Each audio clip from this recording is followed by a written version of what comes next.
जी, ये इश्यू ना मुझे भी काफ़ी फेस हुआ। 1 साल तक मैंने भी फेस किया था। लोकल डेवलपर्स जो है ना, उनका एटीट्यूड, प्रोफेशनलिज्म और भी बहुत सारे मसले हैं।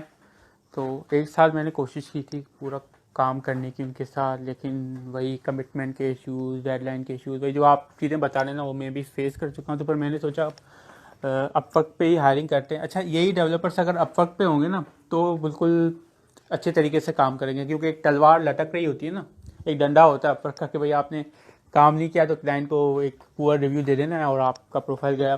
तो ये फिर यही लोग फिर वहाँ पे ठीक होते हैं। तो मेरी जो अंडरस्टैंडिंग, जो मेरा कॉन्सेप्ट ये था कि मैं अपवर्क से हायर करूँगा और इस तरह हायर करूँगा कि जो मेरे क्लाइंट्स भी अपवर्क पे ही हैं। मैं आपको अपना सिस्टम बता देता हूँ, मे भी आप वो जानना चाहते हो, आपको अपना मैं पूरा सिस्टम बता देता हूँ। सिस्टम ये था मेरा, मेरे सारे क्लाइंट्स अपवर्क पे हैं, ठीक है, बाहर कोई भी नहीं है। तो इवेंचुअली ये हुआ कि काम ज़्यादा होने लगा, ठीक है। जब हमने स्टार्ट किया था मेरे क्लाइंट भी नए थे, मैं भी नया था, काम थोड़ा होता था, मैं ही खुद कर लेता था।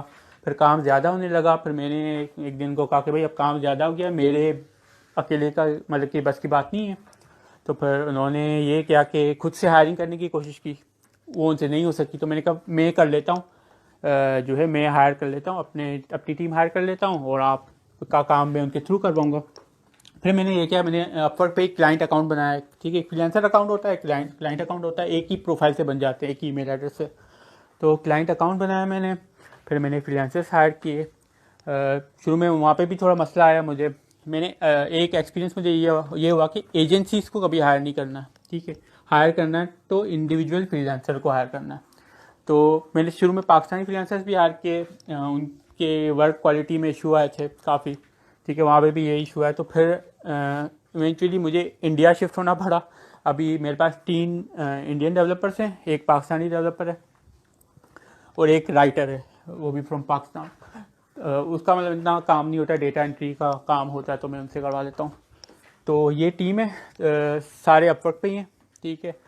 तो शुरू में ये हुआ था, सिस्टम ये बनाने में मुझे काफ़ी मेहनत करनी पड़ी थी, काफ़ी मुझे टाइम लगा था। क्लाइंट मुझे कोई टास्क देता था, मैं उसको अपने वर्ड्स में सिंप्लीफाई करके आगे डेवलपर को देता था, ताकि डेवलपर को समझ में आए, ठीक है। उसकी कम्युनिकेशन मेरी तरह तो नहीं थी, वो तो मेरे क्लाइंट के साथ काफ़ी टाइम से काम तो नहीं कर रहा था, तो ऑब्वियसली वो क्लाइंट को जिस तरह मैं समझ सकता था वो नहीं समझ सकता था फ्रीलांसर। तो मुझे सिंप्लीफाई करना पड़ता था काफ़ी, उसको फिर काम देना पड़ता था, वो काम करता था। अच्छा, उसके मुझे एसओपीस भी बनाने पड़े थे शुरू में, जब मैंने जॉब अपनी पोस्ट की थी, हायर करने के लिए जॉब डिस्क्रिप्शन पोस्ट की थी, फिर एसओपीस बनाए थे कि भाई आप काम करने से पहले बैकअप लोगे डेटाबेस का। अगर आप बैकएंड पे काम कर रहे हो, अगर कोड पे काम कर रहे हो, तो वो कोड आप डाउनलोड करके उसकी एक कॉपी बनाओगे, फिर काम करोगे। तो ये सारे एसओपीस भी बनाए थे, ये भी डेवलपर को दिए थे। शुरू में खुद भी बैकअप लेता था काम देने से पहले, क्योंकि कुछ गलत होता तो वो मेरे ऊपर आता ना। तो इस तरह डेवलपर से काम करवाता था, क्यूए करता था, कोई मसला होता था फिर से करवाता था। एक 10 मिनट का काम होता था, मुझे इसमें 1 घंटा वो समझाने चेक करने में लग जाता था। तो शुरू में काफ़ी मुझे मेहनत करनी पड़ी, काफ़ी आवर्स मुझे स्पेंड करने पड़ते थे, रात को दिन को, जब भी फ्रीलांसर काम करते थे। फिर ये हो कि 8-9 महीने के बाद ना, वो लोग भी समझ के काम किस तरह करना है, ठीक है। शुरू में मुझे बहुत ज़्यादा टेस्टिंग करनी पड़ती थी, वो टेस्टिंग भी आहिस्ता आहिस्ता बिल्कुल कम होकर बिल्कुल ख़त्म हो गई। अब मतलब उनका काम इतना अच्छा आने लगा, वो भी समझ गए, सिस्टम पूरा समझ गए कि मैं क्या क्या चीज़ें देखता हूँ काम जब वो डिलीवर करते हैं। तो फिर उनकी जो है वो दिमाग में भी बात बैठ गई कि हमें इस तरह काम करना है और ये इस तरह डंडी नहीं मारनी। तो फिर 8-9 महीने के बाद जब उनका काम क्वालिटी वाला होने लगा, तो फिर मैंने ये क्या किया, मैंने क्लाइंट को बोला कि भाई ये आप काम अच्छा करने लगे, अब मैं बीच में से हट जाता हूँ। मतलब हट इसलिए इस तरह जाता हूँ कि आप पहले मैं मिडिल मैन था, ठीक है, अब इनको आप डायरेक्ट काम देंगे। डायरेक्ट हमने ये किया कि मैं फ्रीलांसर्स को लेके आ गया असाना पे। असाना प्रोजेक्ट मैनेजमेंट टूल होता है, मतलब मेरी और क्लाइंट की बात तो असाना पे होती थी, प्लेटफॉर्म के बाहर। तो फिर असाना पे उन फ्रीलांसर्स को मैंने ऐड किया। फिर वो क्लाइंट वहाँ पे टास्क पोस्ट करते थे, मैं रीड करता था, मेरे में ये मतलब कि देखता था कि किस फ्रीलांसर को ये टास्क देना चाहिए, कि किसके लिए बेहतर है। तो मैं इसको असाइन कर देता था, फ्रीलांसर काम करता था। उसको कोई क्वेश्चन होता था वो मुझसे बाहर पूछ लेता था अपवर्क के मैसेंजर पे, ठीक है। कोई ऐसा क्वेश्चन होता था कि वो पब्लिक मतलब क्लाइंट से नहीं पूछना चाहता था, वो मुझसे पूछ लेता था अपवर्क से बाहर। फिर जब काम होता था तो वो असाना पे ही अपडेट दे देता था, फिर क्लाइंट चेक करता था, मैं चेक करता था पहले उसमें भी, फिर क्लाइंट भी देखता था और फिर वहाँ पे हमारा टास्क ख़त्म हो जाता था।